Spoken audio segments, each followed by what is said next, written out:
Bienvenue au guide rapide de la série Deeper Pro et Chirp. Nous allons vous montrer comment commencer à utiliser votre sondeur ainsi que certaines bases que vous devriez connaître.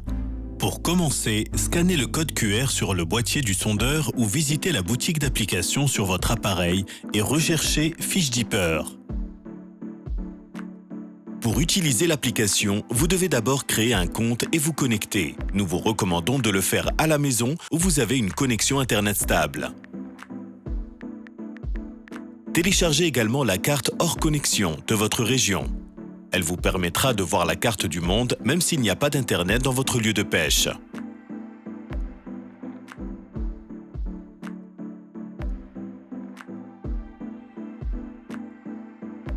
Avant d'utiliser votre sondeur, assurez-vous de le charger. Lorsque le voyant lumineux devient vert, votre sondeur est entièrement chargé et vous pouvez revisser le couvercle supérieur. Voici comment procéder. Mettez le couvercle supérieur en place en alignant les marques d'étanchéité. Vissez dans le sens inverse des aiguilles d'une montre jusqu'à ce qu'il s'enfonce. Puis dans le sens des aiguilles d'une montre jusqu'à ce que les marques d'étanchéité correspondent parfaitement. Ceci est très important, car l'eau peut endommager votre sonar de façon irréparable. Pour se connecter à votre sondeur, placez-le dans l'eau. Ensuite, allez dans les paramètres de votre téléphone et ouvrez vos réseaux Wi-Fi. Trouvez le réseau Wi-Fi Deeper et connectez-vous à celui-ci. Une fois connecté, ouvrez Fiche Deeper. Nous vous recommandons de tester la connexion à la maison en utilisant un verre d'eau ou quelque chose de similaire.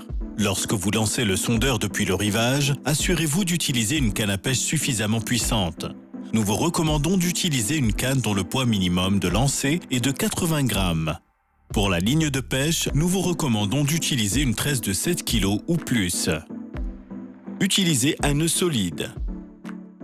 Avant de lancer, assurez-vous que votre ligne n'est pas emmêlée au bout et qu'elle passera proprement sans que l'anse ne se ferme.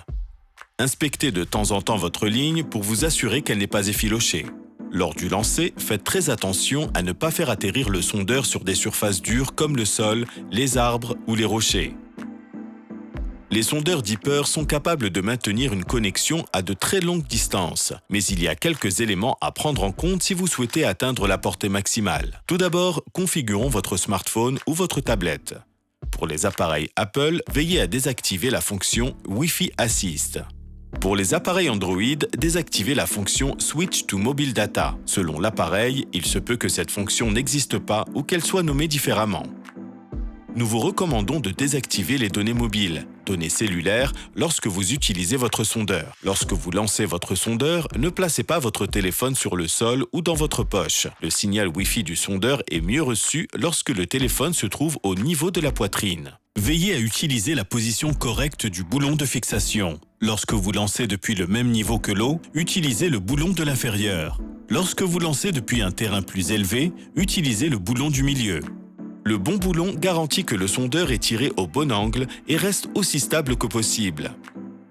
Si le sondeur commence à s'incliner excessivement, cela n'affectera pas seulement la portée de la connexion, mais rendra également les relevés du sondeur plus difficiles à comprendre. Enfin, lorsque vous récupérez votre sondeur, veillez à l'enrouler lentement. Si votre sondeur s'immerge, il se déconnectera car le Wi-Fi ne se déplace pas sous l'eau.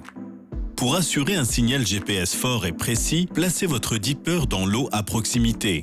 Activez le mode GPS du bord et laissez-lui un peu de temps pour établir un signal GPS puissant.